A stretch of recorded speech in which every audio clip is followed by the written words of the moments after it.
I'm Jonathan Weinberg. Today I'm going to do something different. I'm not going to review so much as just show off a collection of Esterbrook J series pens that I was, I think, lucky enough to get about a month ago.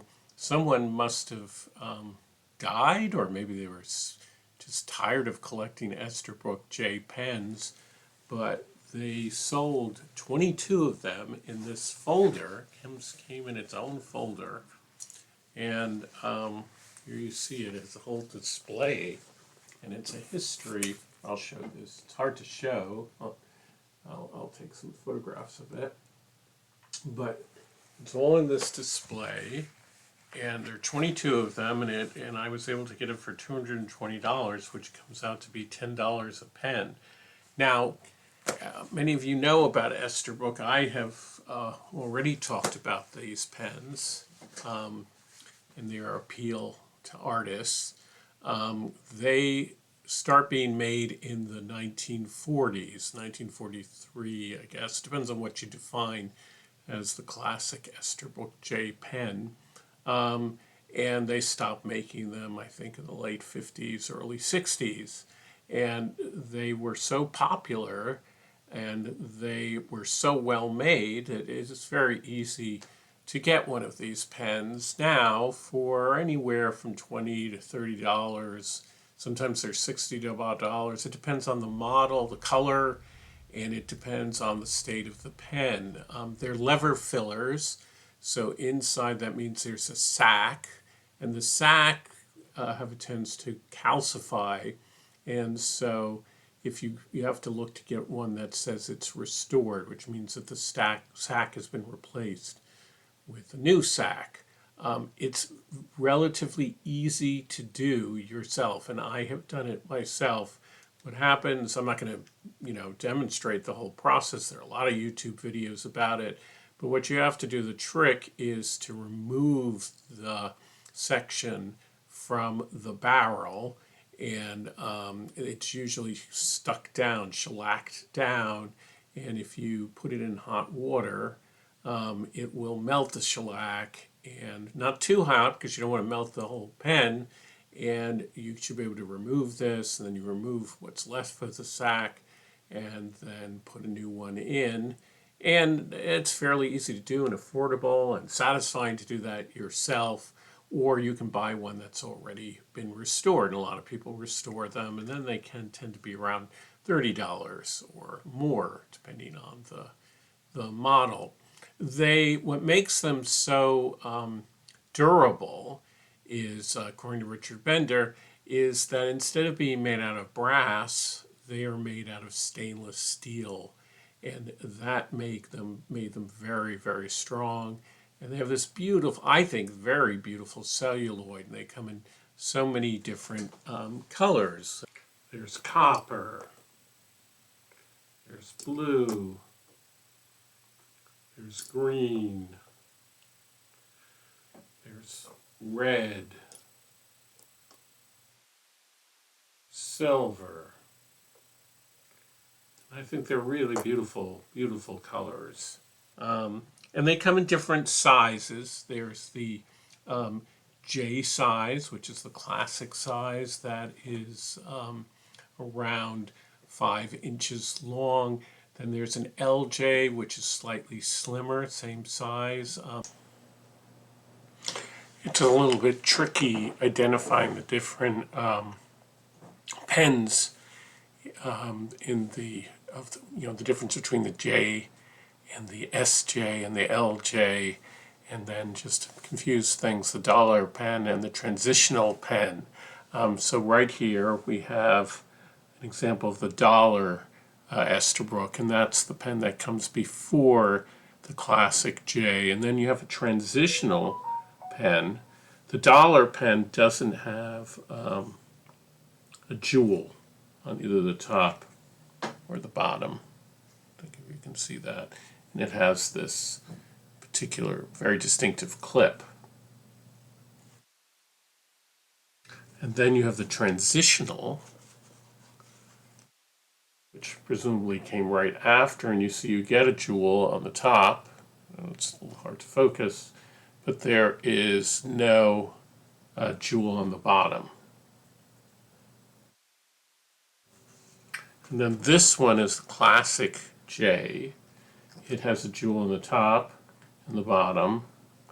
And I don't know if you can see this, but focus. It's a little hard to focus. But you can see that the jewels are different size. The L is a little bit slimmer and slightly longer. And the jewels are the same size. Finally, there's the SJ, which is smaller. Again, the jewels are the same size. Just to confuse things a little bit more, there is the so-called purse pen. I don't have one of those in black, and it is considerably smaller. And sometimes, to my delight, the jewels are different color. So in this case, the jewels are the same size, but they're a different color. And I don't believe that's always true. I think sometimes they're black, sometimes they're the same color as the body, sometimes they're a different color as the body. So they were marketed towards women, and obviously in their purses. I think it's really cute and comes in these great colors, this one's a pink one, I have a yellow one in this, a green one, a white one, and that's around 4 3/8 inches long. So the length determines which is which. That's called the C, or the CH, I think is the size without a clip. The collection that I got also, which is cool, came with a dollar pen, which is sort of the predecessor to the J series. And so this is one of the dollar pens, and that came in black, right? So the other thing that is fantastic about the Esterbrook series is that it came with all these different nibs. And I mean, you didn't buy with nibs, but you could get many different kinds of nibs with it. I think at least 30 different kinds of nibs. I did an earlier review where I got a flex nib, which writes beautifully and really does have, I would say it's more like a semi-flex, but it really does work really, really well. And at the end of this video, I'll do a drawing of the dog Selma using that flex nib. Now the flex nibs now are quite expensive, but they made so many nibs and they kept making nibs even after they stopped making the pens, and other pen companies use the same nibs.